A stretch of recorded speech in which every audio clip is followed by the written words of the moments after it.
All right, Shabbat Shalom. How are y'all? That's what I heard. Yeah, Oreo. No, he said, how are y'all? Yeah. Wow, you're Y'all. really southern. Hallelujah. I figured I've been teasing people that use that for so long. I should get over it, right? Amen. All right, well, so Shabbat Shalom. This week's portion of Scripture, this week's Parashah is Toldot. And Toldot is Parashah, Genesis 25:19 through 28:9. We have in this week's Torah portion Yitzhak and his children. And so we begin in chapter 25, verse 19, and these are the Toldot, these are the generations, generations of Yitzhak, the son of Abraham. Abraham fathered Yitzhak, and Yitzhak was a son of 40 years when he took Rivka, the daughter of Bethuel, to Aramean from Padan Aram, the sister of Laban the Aramean, to him for a wife. And Yitzhak prayed to Yahweh for his wife, for she was barren. And Yahweh was entreated for him, and his wife Rivka conceived. And the sons struggled together within her, and she said, "If this is right, why am I this way?" And she went to speak to Yahweh, and Yahweh said to her, Two nations are in your womb, and two peoples from your body shall break from your body, and one people shall be stronger than the other people, and the elder shall serve the younger.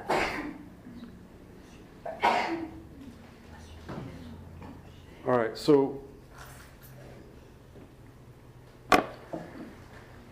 Yitzhak, he prays to Yahweh because his wife is barren. And Yahweh answers that prayer. And she conceives.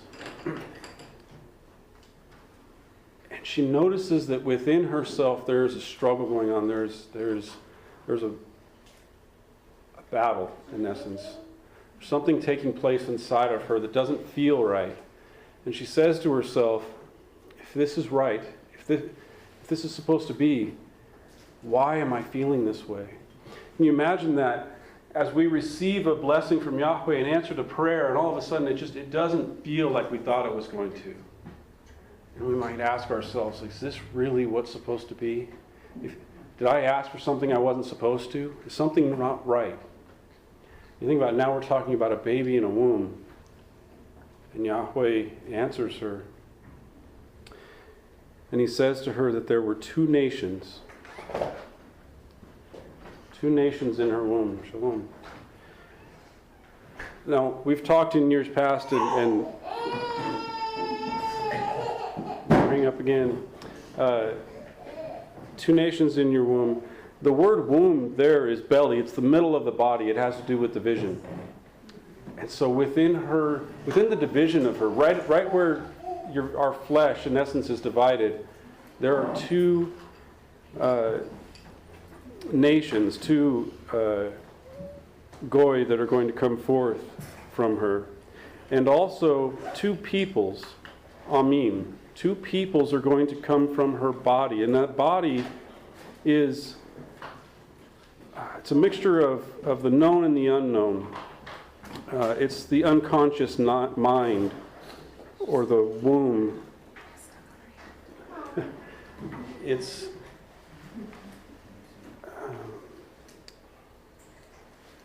so we have what Yahweh is revealing to her, I believe, is there's a fleshly portion and a spiritual portion, in essence. And what she's experiencing is not only the discomfort, physical discomfort that comes from the twins struggling in her womb, but also the emotional, the spiritual struggle that's taking place as well. I want to break for a second. Okay, so in our world today, we're pretty enlightened, right? We think we are. There's a syndrome that we've identified, and it's called twin-to-twin transfusion syndrome. Anybody ever heard of this? I just read about that. It's pretty rare. But what happens is when there's more than one baby in a womb, and they happen to share the same placenta. So if they each have their own, this doesn't apply, but if they share the same placenta, and forgive me, but placenta is also the afterbirth, right? It's what comes after birth. I think that's significant. Okay, so when these babies share the same placenta, and one baby is getting more than the other baby, so in essence, 2/3 of the nutrients of the blood flow is going to one baby, and 1/3 is going to another baby. It's not exactly 2/3 and 1/3, but you get the idea, right? Typically, historically, what happens when we see this syndrome manifest is one baby will come out red, while the other will come out pale. What happens nowadays is we cut the woman open, we go in, we perform a little surgery, stitch her back up, put her on bed rest. When the babies are born prematurely, C-section, the babies are taken out, left in the hospital for an undetermined amount of time. And that's what we do now. But that's not always what's been done because we haven't always had that ability or that technology. And so, what do you think happens when one baby in a womb receives more nutrients? As a matter of fact, it's not just receiving more nutrients, it's taking nutrients from the other. So what do you think happens when one baby is taking all the blood from the other baby? One fetus is going to grow more than the other, right? That fetus is going to grow so much that what tends to happen is problems in that child's life. That child will have, like an enlarged bladder, and in different parts of its body will be overgrown. It might have heart problems because it had received too much blood going into its heart. While the other child can have the opposite problems. It can be underdeveloped. Okay, so typically what happens with the baby that did not receive as much blood is it will be even today will be in the NICU for a lot longer. And in the past, we can think about this. Let's look at Yitzhak and Rivka, right? And if this is what happened, one baby came out redder than the other, right? And when this syndrome takes place, the woman experiences a great trouble within the womb. There's often more struggling, more fighting, more pushing back and forth that takes place. If this is what happened, then one of the babies would end up being with the mother for a longer period of time. Perhaps this would be Yaakov, right? He's the one that didn't come out as red. Now they're twins, so why wouldn't they both be red? Why don't we read that they both came out red? So it's just another avenue to look at possibly this is maybe what happened, right? So if this is what happened, then it would make sense as to why Yaakov was a mama's boy. And why Esav was a daddy's boy. Because Esav he grew much faster and healthier, even though he would have problems later in life as a result of what happened in the womb. And Yaakov would need that extra nurturing from his mother for a longer period of time. And so when we read that Esav was a man of the field and Yaakov was a man of tents, I can see this physically. I can see this manifesting this way. We don't read this technical information in Torah. I'm just saying this is a possibility, and it kind of fits in my mind. But as we say with everything, don't take my word for it. Research everything yourself. Dig into Torah yourself, especially when it comes to things like this. We're just assuming. So let's look at this a little further. When Esau comes to his brother out of the field, and he's famished. He's so hungry he thinks he's about to die. And he's so willing to give up anything in his life, specifically his birthright, that he says, you know what? Give me some soup. I'll give you my birthright. What do I care? I'm going to die. I'm so hungry. I'm so famished from being out in the field. Does this make sense to anyone? I mean, think about it. Have you ever been so hungry? This is a hunter. This is a man who, when he goes out into the field, he could probably eat. He's like Bear Grylls. You know, he could find something to eat, right? But yet he comes back in from the field so hungry, he thinks he's about to die. This doesn't make any sense to me. So I dig into the Hebrew. Let's look at it a little bit. In verse 29, 29. And Yaakov boiled soup, right? So when we look at this, Yaakov boiled soup, the Hebrew word here is Yod Zayin Dalet. This word right here. And it means to boil. It can be used for stew or soup. And it also is figurative of pride. Part of the definition.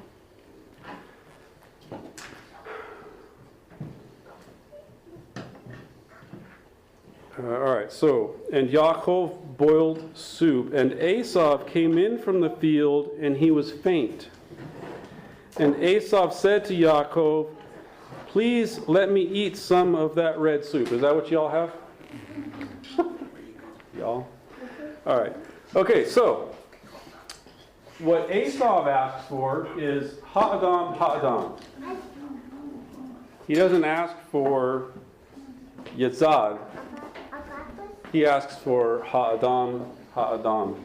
We've looked at this word quite a bit. So remember, the root of this word is dam, which is blood.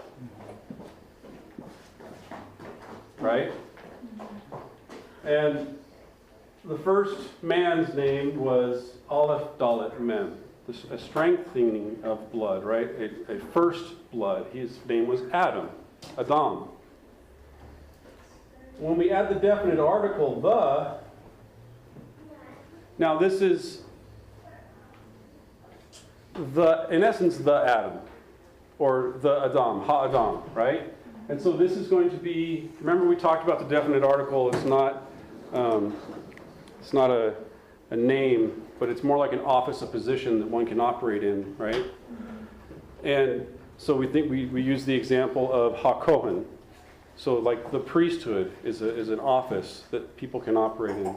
So Ha'adam, it can be translated as red.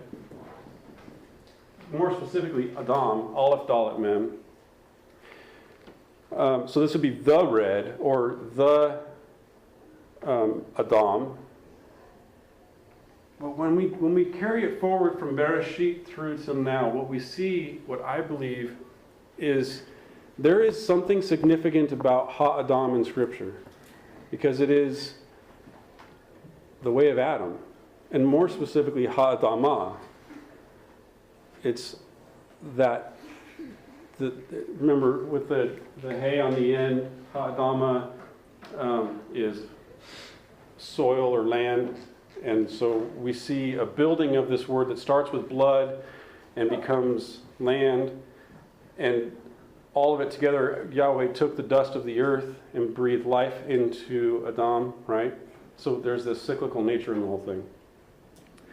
So what is it that Esau is asking his brother for? What is it that Esau is asking his brother for? More blood? He's already taken the majority of blood from his brother from the womb. What is he asking his brother for? Some lentil soup? please. I just don't see it. I mean, I think that's what he ends up with. Yeah, here's some lentil soup. We see it literally. We'll talk about that in a second. But what he's asking for is, and this is tied into,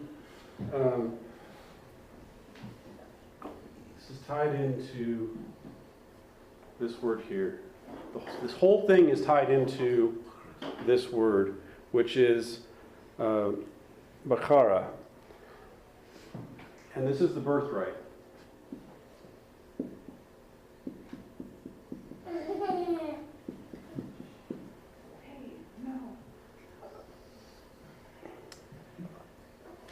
Bachara, in when we look it up, is the first fruit of crops or the womb. It is to be born or bear first fruits. And we look at the way Yahweh does things in His Word, and He says, the firstborn are mine, right? And are any of you like just a little confused because He never takes the first fleshly thing that comes out of the womb? You know, He always says the firstborn are mine, but He always takes the second. Doesn't make any sense. And He says, well, this is the first to me. Think about just within the definition of the word. So the first fruits of the crop or the womb, but it's also to be born or to bear first fruits. So do we think that our God cares more about the linear concept of what comes out of the womb first, or do we think He cares more about, like, does He care about which seed was planted first? Or which plant started to sprout up out of the ground first? Or is the meaning of this word, which I believe more significant to which one of these seeds that pop up out of the ground produces fruit first? And so I think that's the significance of a birthright. That's the significance of who gets the birthright. Especially in the eyes of Yahweh. Who produces fruit first? Not who's the first one to actually come forth out of the womb of the woman, but which one produces life first, fruit. Okay, so if this is what this is all tied into, because this is the conversation that they're having, this is the centerpiece of the conversation. It's not the soup, it's the birthright. And so Esau says to his brother, Yaakov, give me some ha'adam, ha'adam.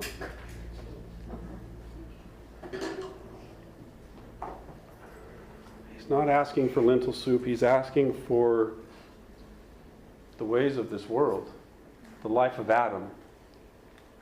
I don't care about my birthright. I don't care about the what comes next in my family.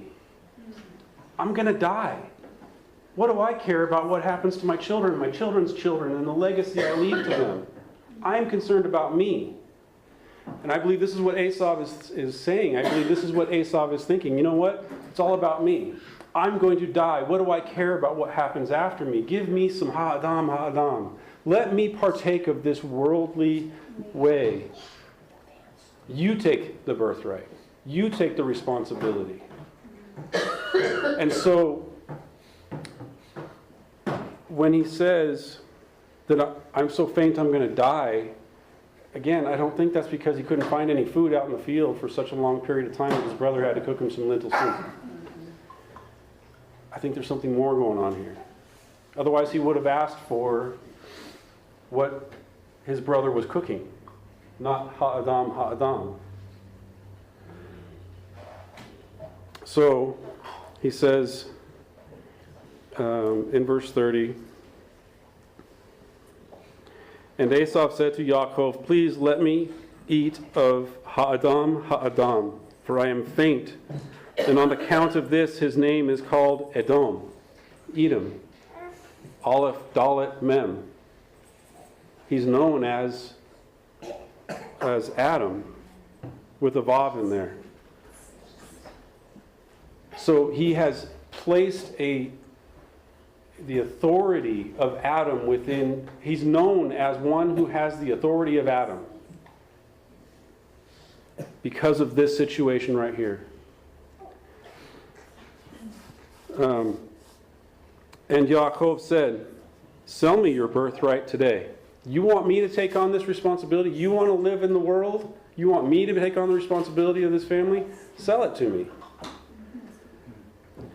And Esau said, "Behold, I am going to die, and what good is this birthright to me?"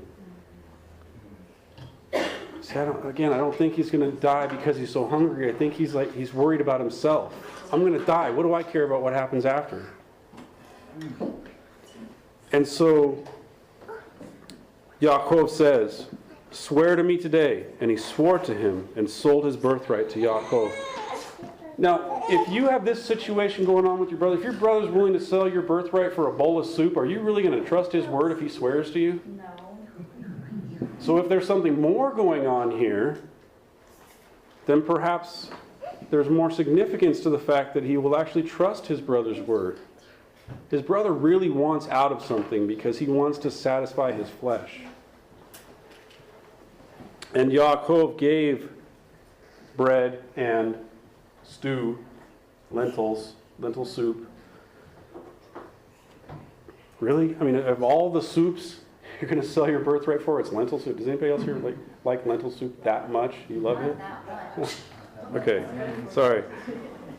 All right, so, and he ate and drank and rose up and left, and Esau despised his birthright. Go ahead. Well, one of the stories behind it is this may have been when Abraham died. That's why he's thinking of this. That's why you mentioned that earlier or not. No. Right after this is when Esau is thinking, well, if Abraham, this great giant of my grandfather, is going to die, what is my life worth to me? Sure. All right, let's, before we keep going, let's look at Hebrews chapter 12.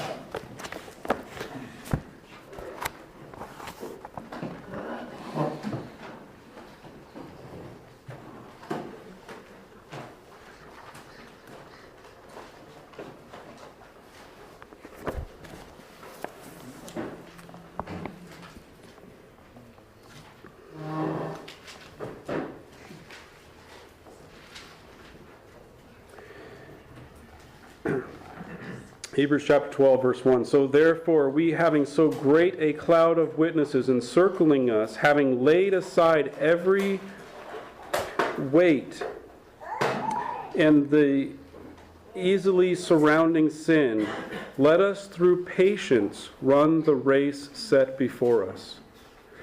Looking to the author and finisher of our faith, Yeshua, whom because of the joy set before him endured the cross, despising the shame, and sat down at the right hand of the throne of Elohim.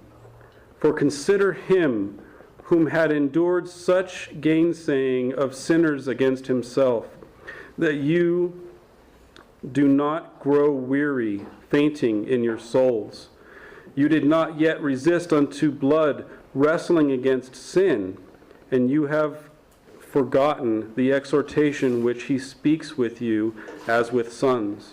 My sons, do not despise the chastening of the Lord, nor faint while bearing correction by being corrected by him. For whom the Lord loves, he disciplines, and whips every son whom he receives.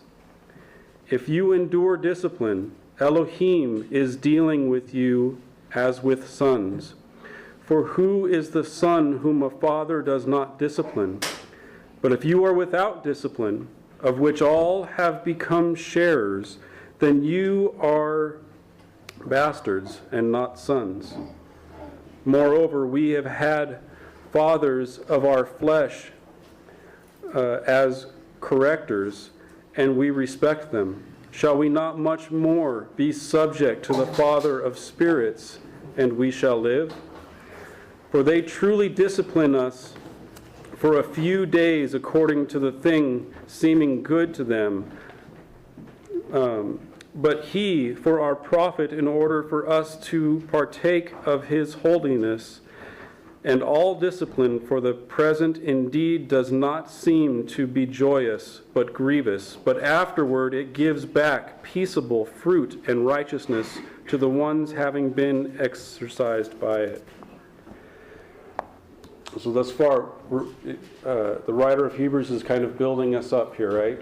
He starts off talking about giving in to blood and to the flesh and to sin, and that we wrestle against that. And he's talking about how the Father is going to discipline us, but that if we accept that discipline, then we're sons and we're going to grow from it. But if we refuse that discipline, then we're bastards, we're fatherless. Therefore, straighten up the hands hanging alongside and the enfeebled knees, and make straight tracks for your feet, that the lame not be turned aside, but rather healed. So he's talking about receiving discipline from our Father, right? And he's saying, straighten your knees, straighten your path, get up and walk. You know what? If you're feeling disciplined, if you're feeling just pressured down about something that's going on spiritually in your life, get up and walk through it. Receive the discipline that God has for you, because you know, we should know that it's for our good. Just like our earthly father is going to discipline us physically in order, don't touch the stove, don't touch the stove, smacks our hand, right? It's in order that we don't burn our hands. Same thing spiritually. Get up and walk. Don't be destroyed by this. Eagerly pursue peace and holiness with all, without which no one will see the Lord. Watching diligently that not any lack from the grace of Elohim, that no root of bitterness growing up may disturb you, and through this may be defiled. That not any fornicator or profane one as Esau, who for one feeding gave up his birthright. Okay, so we could take this one verse and we can defend the fact that Esau sold his birthright for a cup of soup, right? But when we keep the chapter in context, what's the writer of Hebrews talking about here? He's talking about someone who is refusing the discipline of his father and refusing to acknowledge that it is for his good, and refusing the ability to stand up in the face of this correction and walk through it.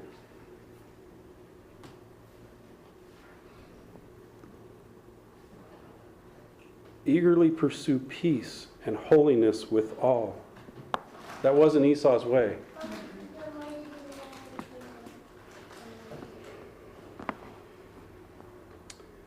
So, if Esau gave up his birthright for one feeding, what was it that Esau was consuming? I think what Esau was consuming is what the book of Hebrews is telling us to be wary of, to be watchful of, to not engage in. Esau refused his father's correction. He refused the movement of the Spirit. He refused the rights of the firstborn. So do we think, this is something so absent from our culture, we have no idea that a child grows up in our home, 18 years old, go fend for yourself. But in a Hebraic culture, the children grow up in the home to take over the home. And so if you refuse what it is your father is giving you all the time that you're growing up, when it comes time for you to inherit it, what do we think? Father's not going to be so inclined to give us that inheritance.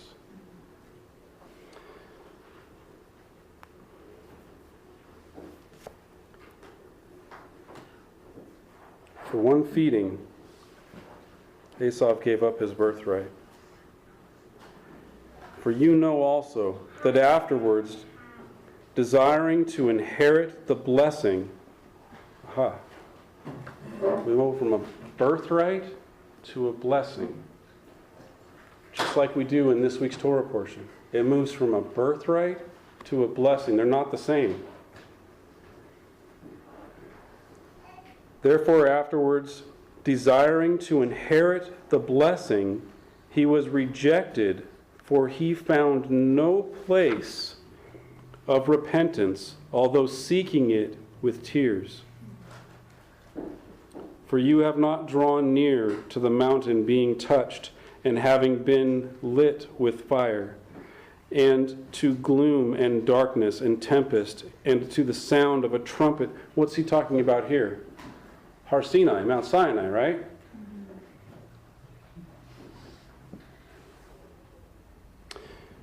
The voice of words which those hearing begged not a word to be added to them, for they could not bear that which was enjoined.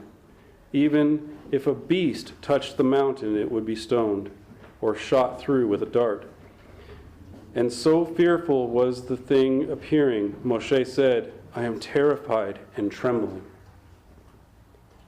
But you have drawn near Mount Zion, even the city of the living Elohim, to a heavenly Yerushalayim, and to myriads of messengers, and to an assembly, an ecclesia, a church of the firstborn ones, having been enrolled in heaven, and to Elohim, the judge of all, and to Ruach, to spirits of just ones who have been perfected, Tamim, and to Yeshua, the mediator of a new covenant, and to blood of sprinkling, speaking better things than that of Havel, of Abel. The blood. So you see, even here, the new covenant's being tied into the sprinkling of blood. It's being tied into that priestly role. It's not. It's a new covenant of priesthood, not a new covenant doing away with the Torah. Amen? Okay. Watch that you do not refuse the one speaking, for if these did not escape, who refused him who divided, warned them on earth, much rather we, those turning away from Hashamayim. Notice how the writer of Hebrews is also talking about how these people are entering into heaven right now. This is our entering in. If we wait for this day to come, we've already missed out. We're supposed to enter into it now, operate as if we're in it now. Remember we talked about from Bereshit, where is Hashamayim? Okay, physically, literally, when we read Bereshit, it's above the earth and beneath the clouds, right? It's where we are. It's where we operate. We're breathing in Hashamayim. We're looking at Hashamayim. It's here. So this is, if we don't start recognizing it, if we don't start operating in it, we're already missing out if we're waiting for something to come for some other day. Whose voice shook the earth then, but now has promised, saying, Yet once I will shake not only the earth, but Hashamayim. Now the words yet once make clear the removal of the things being shaken as having been made, so that the things not shaken may remain. For this reason, receiving an unshakable kingdom, let us have grace, by which we may serve Elohim pleasingly, with reverence and awe, for also our Elohim is a consuming fire.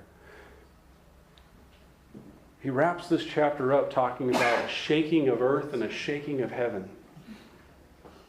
And he started it off by talking about a shaking, in essence, a shaking of the flesh and a shaking of the spirit. A correction of our flesh and a correction of our spirit. And being able to stand up in the face of that and walk through it, as opposed to being torn down as a result of it. You want to enter into Hashamayim? You want to receive the gift, the grace of our God? Stand up and receive the rebuking. Walk through it. Come out the other side a better person, having learned through the experience. Instead, what we see with Asaph, as we were warned about in the book of Hebrews, Asaph does the opposite. He experiences that persecution, he experiences that punishment from the Father, and he says, you know what? I don't want this. I want to satisfy my flesh. I don't want to be corrected for following my own desires. I just want to follow him. Give me ha'adam, ha'adam.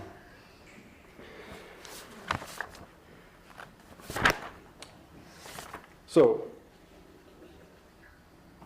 Hebrews also brought our attention to the fact that he forsook his birthright but looked forward to a blessing.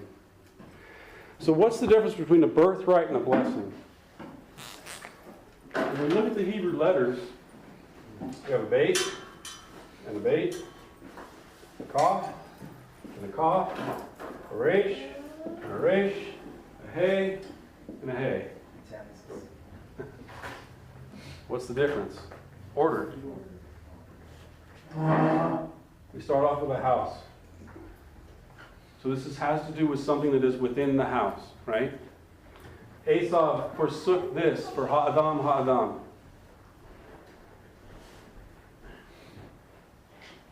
With this, we have the house, followed by the palm of the hand, followed by the side of a man's head.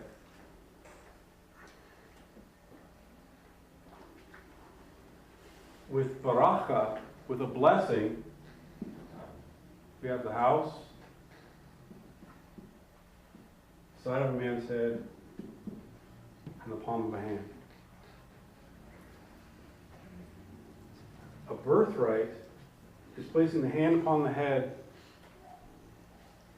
and passing something on to them, right? A blessing is kind of the opposite. It's a backwards order. A blessing is going to have something to do with, well, we actually see it in this week's Torah portion. What was the blessing? The blessing was that he was going to receive the land, the cattle, control over the house and the property, and he was going to rule over his brother. And when Esau came to his father, I'm skipping ahead of myself here. All right.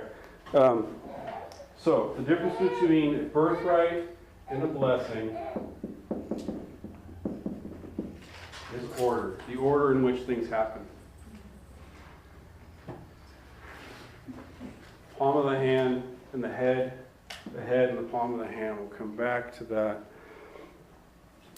In chapter 27,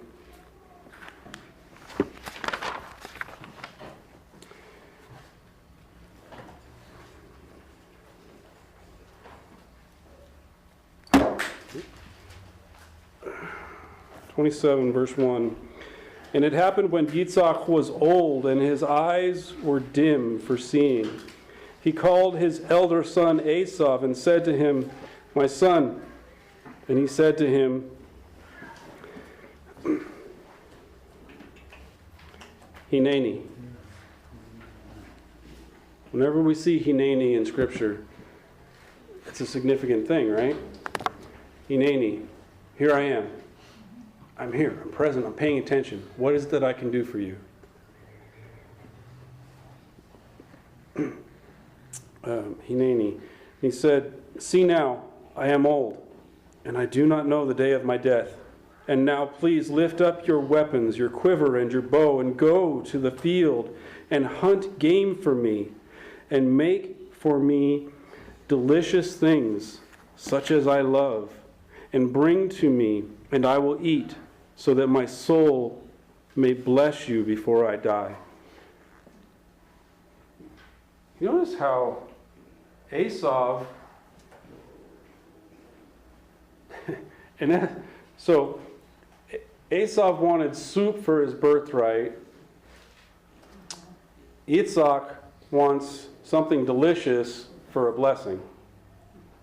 And again, I know it wasn't soup, it was hadam. But, so let's look at this tasty thing that Yitzhak wanted. It's this mem tet ayin, mem yud mem.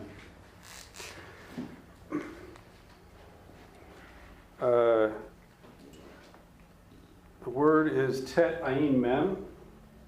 with a prefix mem and a suffix yud mem. So he wants multiples of this. He wants plural. He wants more than just one. He's like me with chocolates and caramels and ice cream. It's ice creams and caramels and chocolates. Okay. Whoever put the candy in that thing over there? The prefix mem is from. So this is going to be multiples of something that is from this word in the middle. This word in the middle means, okay, so it's either taste or perceive.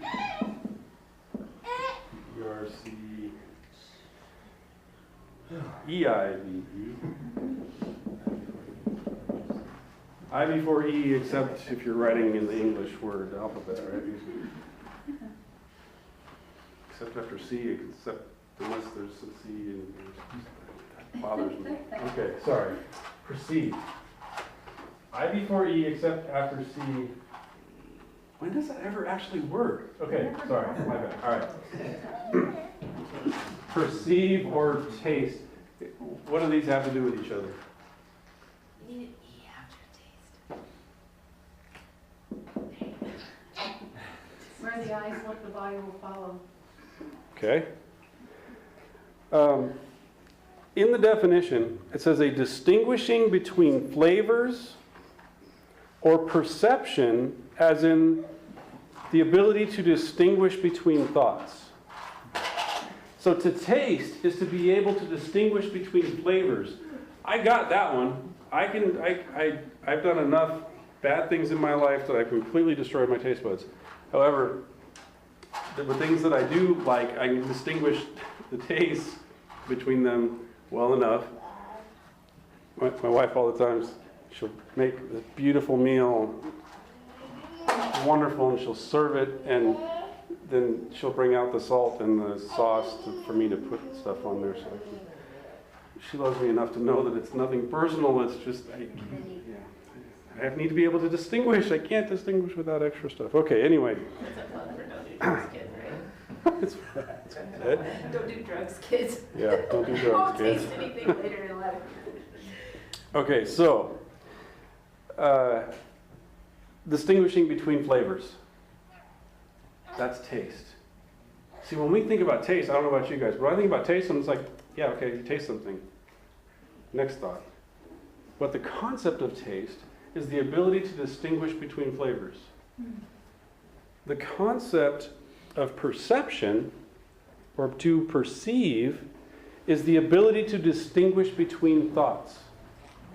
How often are we able to distinguish between thoughts, or do we just let them kind of roll around in our brain and just go without stopping them, analyzing them, and being able to distinguish between them, separate them, figure out, is this clean or unclean, holy or unholy, right or wrong? Should I be thinking about this or not? Where is this thought going to lead me? Where does this thought come from? If we just let our thoughts go, there we are. But if we take our thoughts captive, right? Okay, so what is it that Isaac is asking for here? Literally, he's asking his son to go get him some venison or something, right? Some tasty food. But I think there's always more in the definition of the words. And so what he's asking for is really, he wants to be able to distinguish. He wants to be able to experience a difference in tastes and a difference in thoughts and perception. So, little side note here on this story. We just read what Yitzhak said to Esau, right? Let's pick up where, because something happened here. Just like Sarah was at the entrance to the tent and overheard Yahweh speaking with Abraham, so Rivka overhears Yitzhak speaking to Esau. just like back in Parashah, where Adam and Chava, where Adam receives a word from Yahweh, and we learn that he's related this to Chava because she wasn't there when he got it, right? And so Yahweh says, do not eat from this tree. And then Chava says what? We're not supposed to eat from it or touch it. She added to it, right? Okay, so picking up in verse 5, and Rivka heard Yitzhak's speech to Esav, his son, and Esav went to the field to hunt game and to bring it in. And Rivka spoke to Yaakov, her son, saying, see, I heard your father talking to Esav, your brother, saying, it should be pretty much the same thing, right? Bring to me game and make me delicacies that I may eat and may bless you before Yahweh before I die. See, Rivka says that her husband said, bring me tasty, perceptive things in order that I may bless you and before Yahweh.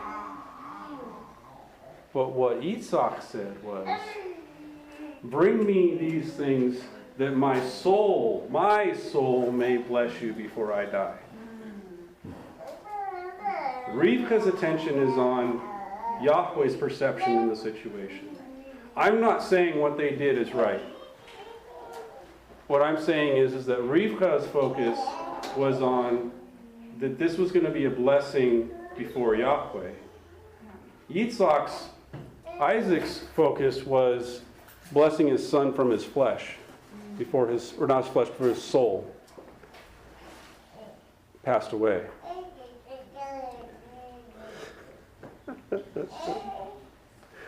Oh, praise Yahweh. Yitzhak said, let me bless you from my soul. Rivka was focused on the blessing before Yahweh. And so she told her son to dress up. I don't know, maybe this is where Halloween came from. I'm just kidding. But he does. I mean, he puts on the skin of a goat in order that he smell like the field and feel like his brother. And when he goes in to talk to his father, his father may be blind, but he's not stupid. Yeah. He knows something's off. He's like, you smell like my son, you feel like my son, but you don't sound like my son. I talked to you not 30 minutes ago and asked you to go out to the field. Your voice, but you caught a cold and game in the third. Anyway, okay, sorry. So, something's off. Now imagine you're Yitzhak, and you have a son who's been with you early out of the womb because the mother was more focused on the other son who didn't get enough blood. And Esav received more blood in the womb than his brother. So much so that he came out of the womb red while his brother was pale. So much so that when he came to his brother, he said, you know what? I want ha'adam. I want more blood in my life. What do I care about this gene, this passing on? And his father is there with him. He loves the hunt. He loves the game. He loves, not all of it though.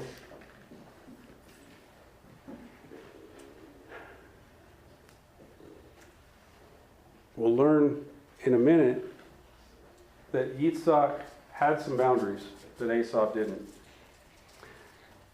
But perhaps those boundaries didn't get crossed until after this incident. So Yaakov comes in. He's already received the birthright that his brother didn't care about. And now he's coming in to get the blessing.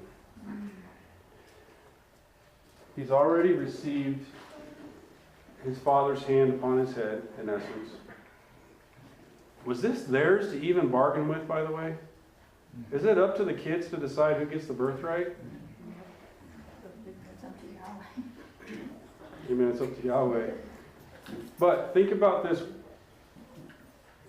So if Esau, from the birthright selling forward, stopped caring about the household, in essence, and focused on his flesh, then his father would be left with having to give the birthright to Yaakov, because Yaakov would be the one who stayed back and took care of the things at the house, in essence. So this deal was basically, hey, you stay here and take care of things, I'm going to go live my life. This deal, I want what's coming to me. This is the prodigal son concept. Give me the money. Show me the money. So this is a hand upon the head. This is the head upon the hand.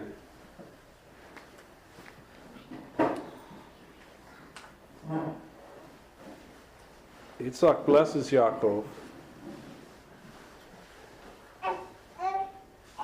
And I know there's a lot of teachings about how this all makes sense. And I was, I've heard in one of the teachings this week that, just think about how hard it is to teach this to your kids. Abraham, Isaac, Jacob, our forefathers. It's okay to deceive every now and then in order to get what you want. How do you teach that, right? So, I know this is a difficult thing. And again, remember, I'm not saying that I agree with what Rivka and Yaakov did. But I'm saying that Rivka's focus was had Yahweh in her mind, where Yitzhak had his own soul on his mind.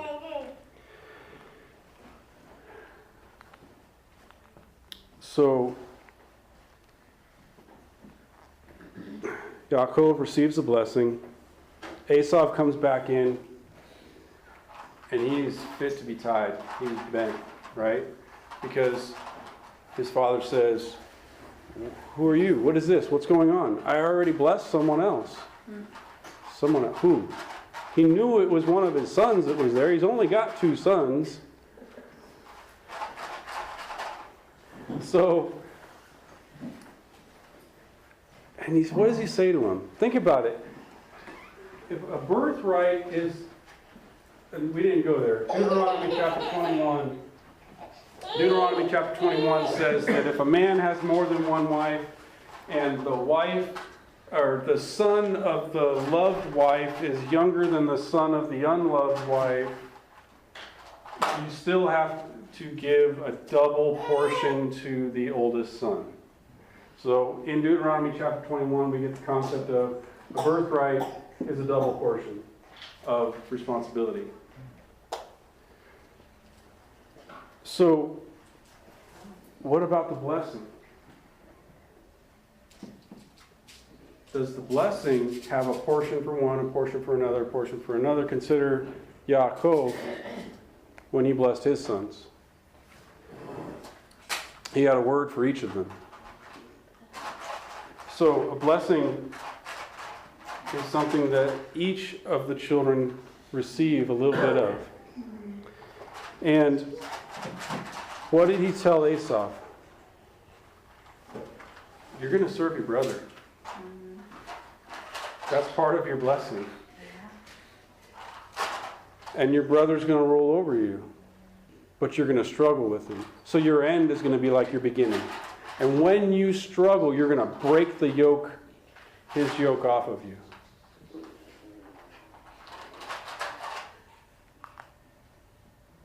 Man, so his father's telling him, I already blessed your brother. You're going to serve him, but you're going to fight against him. And when you do, you're going to break that yoke off. You're not going to have to serve him for very long.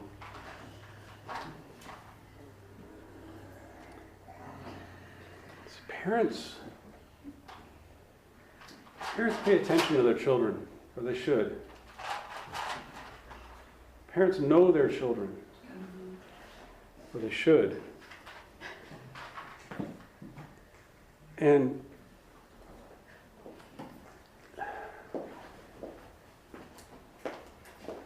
I believe Yitzhak knew his sons pretty well, but I still wonder why he would tell his older son, in essence, it's okay to fight against your brother and to break this yoke off of your back.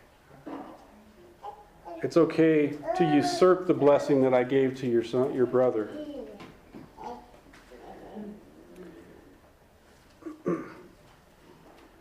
Esau was furious. And he told, he made a statement that he was going to kill his brother as soon as he was done mourning for his father. And so their mother decides to intercede again. And she goes to Yitzhak and says, well, let's just read it, right?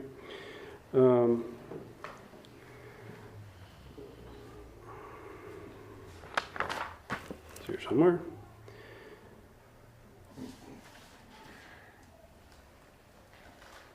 Let's look in verse 41. And Esau hated Yaakov because of the blessing with which his father had blessed him. And Esau said in his heart, the days of mourning for my father are near. Then I will kill my brother Yaakov. And the words of her elder son Esau were told to Rivka, and she sent and called her younger son Yaakov, and she said to him, see, your brother Esau is going to ease himself upon you, to kill you. What was the father's instruction to him in his blessing? That when you struggle against your brother, you'll break this yoke. Not that you'll kill him. All right, sorry. So, and now, my son, listen to my voice and rise. Flee for yourself to my brother Laban to Haran, and stay with him some days until your brother's fury turns away. Is his brother's fury ever going to turn away? I think his brother's fury, yeah, okay. Until your brother's anger turns back from you, and he forgets what you have done to him. Really? And I will send you and take you from there. Why should I also be bereaved of two of you in one day? Think about what she's saying to him. First she says, you know what, go in, talk to your father, I'll take the curse if it comes to it. And now she's telling him, go, flee for your life until your brother forgets about this whole thing. Even though you've got the birthright and the blessing, flee, and then I'll send for you when it's okay. Carry that forward with us in the next week's Torah portion. Rivka says to Yitzhak, to her husband, I am weary of my life before the daughters of Chet. If Yaakov takes a wife from the daughters of Chet, like these from the daughters of the land, what is my life to me?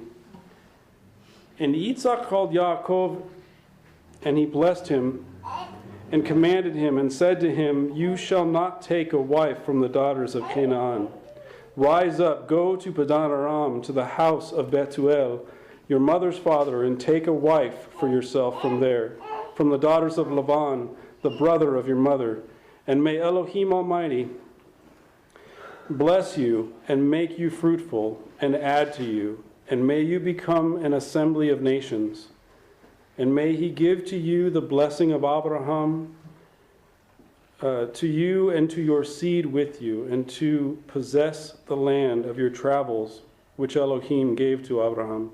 And Yitzhak sent away Yaakov, and he went to Padan Aram, to Laban, son of Bethuel the Aramean, brother of Rivka, the mother of Yaakov and Esau. And Esau saw that Yitzhak had blessed Yaakov, and had sent him away to Padan Aram to take a wife for himself from there. In his blessing he had commanded him, saying, you shall not take a wife from the daughters of Canaan. and that Yaakov obeyed his father and his mother, and went to Padan Aram. Esau saw that his brother obeyed his mother and his father. What's Esau's focus been on this whole time? Himself. Not receiving, according to Hebrews, not receiving the corrections of his father. So what does he do? And when Esau saw that the daughters of Canaan were evil in the eyes of his father, Yitzhak, Esau went to Ishmael and took Maheleth, the daughter of Ishmael, the son of Abraham, Nebaioth's sister, to his wife. He added her for his wife. Okay, think about what he did. He not only took a wife from the people that his mother and father didn't want him to, but he went to that part of his family, the opposite of his brother in essence.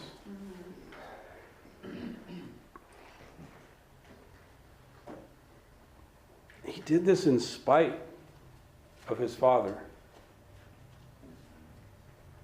This wasn't to pay back his brother, this was to pay back his father. He saw what was evil in the eyes of his father and he said, you know what? I'll one-up you. I'll go to the other side of the family who lives in this land that you dislike, and I'll take a wife to add to my other wives. He's all about himself. He's all about the flesh. And we can see how it's built. From the womb, he received more.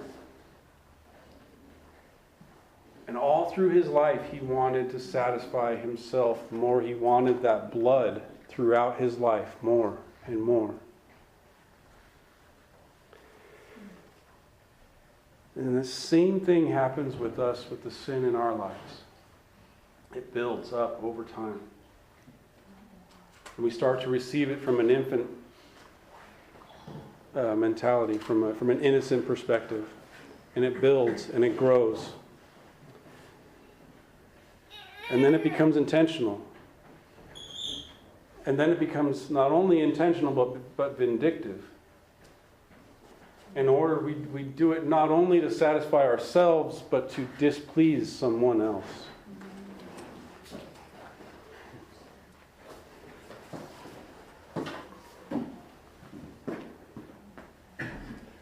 Let's turn to James chapter 4.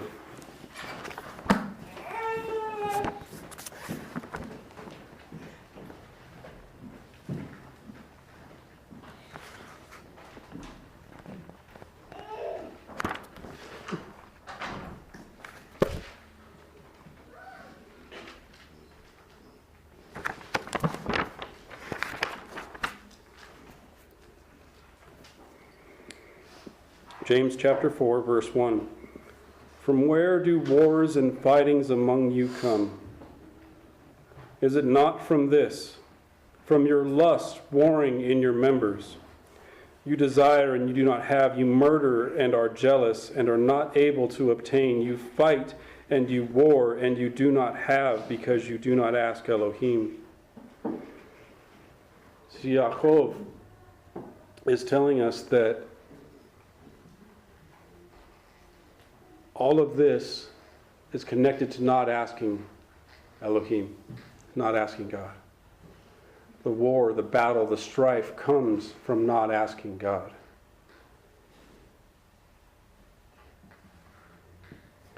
You ask and you do not receive because you ask wrongly. Yaakov is building up. He's saying, look, you war and you fight and you go after the lusts of your flesh. You don't ask God. And when you do ask God, you ask Him wrong. In order that you may spend on your lusts. Adulterers and adulteresses, do you not know that the friendship with the world is enmity with Elohim?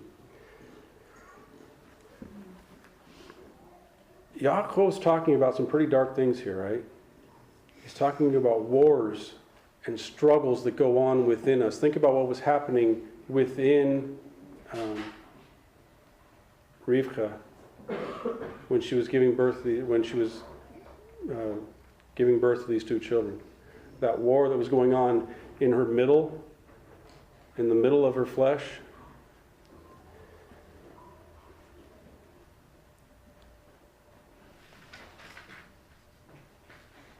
Verse 4, adulterers and adulteresses, do you not know that friendship with the world is enmity with Elohim? Friendship with the world breeds an adversarial nature with God.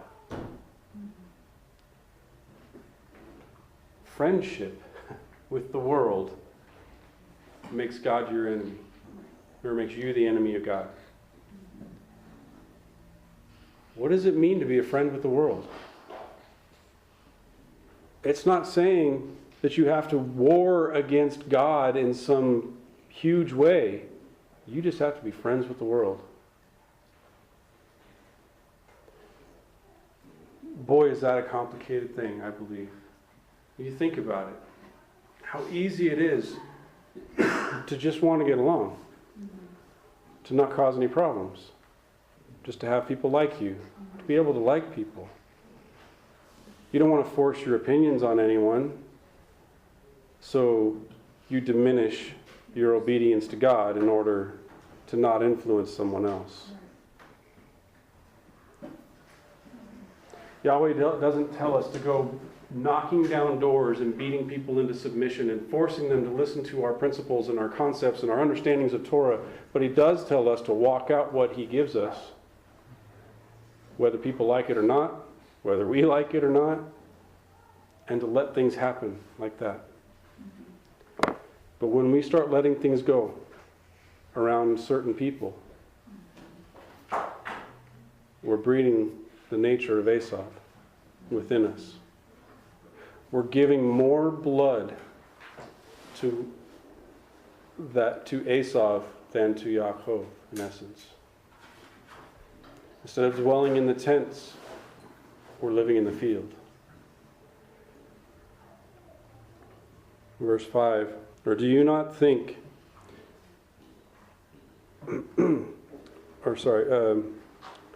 or do you think that vainly the Scripture says, the Spirit which has dwelt in us yearns with envy, but He gives greater grace because of this. It says, Elohim sets Himself against proud ones, but He gives grace to humble ones. Then be subject to Elohim, resist the devil, and he will flee from you. Draw near to Elohim, and He will draw near to you. Cleanse your hands, sinners, and purify your hearts, you double-minded ones. Cleanse your hands, purify your hearts, those that are double-minded.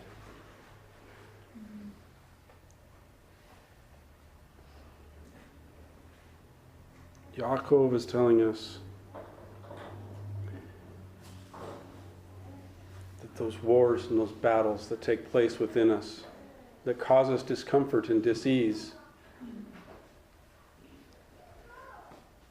that they come from our own desires and our own flesh. And that because we refuse to deal with them, they're going to continue to multiply and drive us away from God. The only way to purify our hearts and to cleanse our hands is to return to God. Remember, our theme for this year is Shuv. And I brought up a bunch of scriptures where Yahweh says, if you turn to me, I'll turn to you. If we turn to Him, He will turn to us. Now more than ever, I believe we need to return to Yahweh's Word, His principles, His teachings, not starting from the book of Revelation and moving back into the Tanakh to try and make it all fit, but taking these Hebraic principles and this Hebraic culture and applying it to our lives and to Scripture and saying, okay, God, what is it where are you in this?